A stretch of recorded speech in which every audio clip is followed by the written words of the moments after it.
Shalom and welcome to Mitzvah Torah. This year is entitled Checking for Bugs number 5. The Shita of Rav Moshe Fienstien as presented in his Teshuva. In Yoredeya Daled, his fourth volume of Yoredeya, in the 80s already when he was not well, he wrote a short and a bit of a cryptic Teshuva on the topic. It's in the very beginning, the second Teshuva, Siman Bet. And they asked him about checking for bugs. It's only a few lines, and it's a little cryptic because you have some regular print and then have some small words that were put in by the printers, by Rav Tendler, his grandson, explaining Rav Moshe. So it's not exact, as far as I understand, it's not word for word Rav Moshe, and some crucial additions that really make a difference. So we have to just have a proper perspective on this tshuva. It's not like some of his older tshuvas where every word is his. We know that was exactly his shita, how he understood it.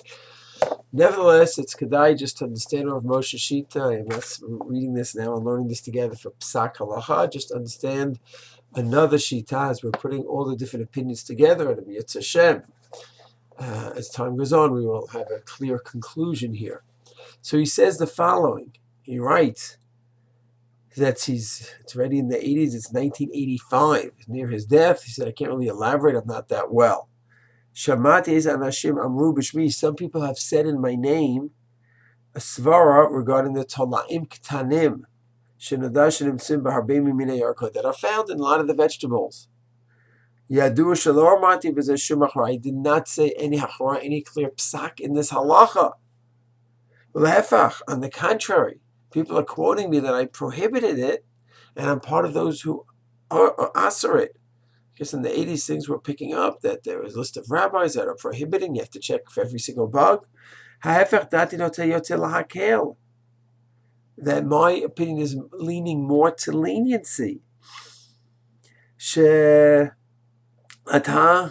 Rav Mordechai Tendler, Ubeni, Rav Ruvain Fienstien, Katavdemli, as you wrote to me. Now here's where it's confusing his tshuva. Something which is not seen lema'aseh, and the small word added in, I think by Rav Tendler or Rav Ruvain, is something that's not seen lehedya, meaning you take a quick look, I don't see it. You don't have to go ahead and hold it and keep looking and looking and looking. I looked, I don't see it. It's not near a lehedya explicitly. Leinayim eno asur, that's not asur. Ulechol pachot eno b'chashivut beria, or it doesn't asur it, or it may not be considered a beria. Beria is something which is more substantial, that is easily seen. That's one is considered a beria, a complete object of isur, which is not batel, which is not subject to bittul b'shishim.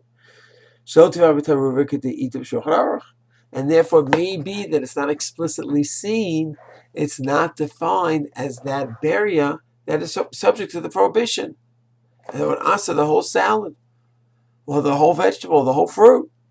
And this would be an additional factor to the Aruch HaShulchan, who we learned in a previous shurim, has a few heterim that maybe 1 in 60 doesn't apply to beria, but 1 in 1,000 does. Oh, beria ina kema l'olam b'ein b'ne'atzma v'nigben b'taruvis yivshal afida misham, something which is always part of the mixture and it's never an independent beria.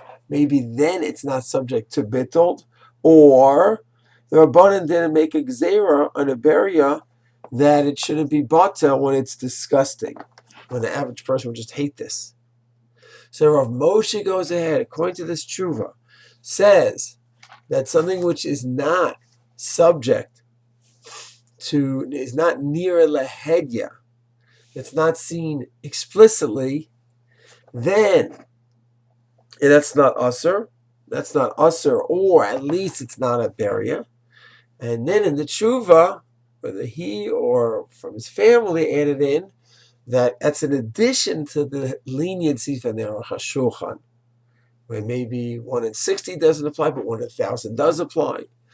Or maybe the fact that it's disgusting, or he has a third possible heter, quoting the Aruch HaShulchan. And then he finishes off and he says, and regarding minhagim and new stringencies, halacha values the minhag ha'olam in general. Ulehecha amadavar, and what people do.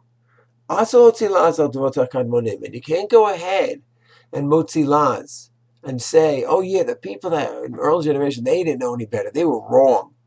They didn't know any better. And yeah, they ate it, they didn't do it on purpose, but they didn't know any better. Now I can't really go into the sugya properly. You can't go ahead and start saying, yeah, the old school was wrong. They didn't know how to check. They ate it be'isr. They didn't know any better. We know better. You cannot go ahead and say that. And I certainly don't want my name on that list of those who prohibit eating the vegetables. It's not a very explicit tshuva. It's not clear exactly is every word from him or not. It's Hashem. I plan on talking to Rav Reuven Fienstien and finding out his position and his understanding of his father's Tzal's position. But in some, Rav Moshe says, I don't want to be counted in those who are prohibiting the vegetables because of all the bugs. It could be something that's not explicitly seen, is not usher, and is certainly not considered a barrier. That's not bata, that's not subject to nullification. And this is in addition to the 3 heterim that the Aruch HaShulchan said in order to go ahead and melamed zechut on Klal Yisrael, to go ahead and try to justify what's going on in Klal Yisrael. And finally he says that I don't like the idea of going being motzi laz and putting down previous generation. If they had a certain practice, for us to go on and say, well, they're wrong, we know better. I don't like that either. That's a summary of Moshe's tshuva.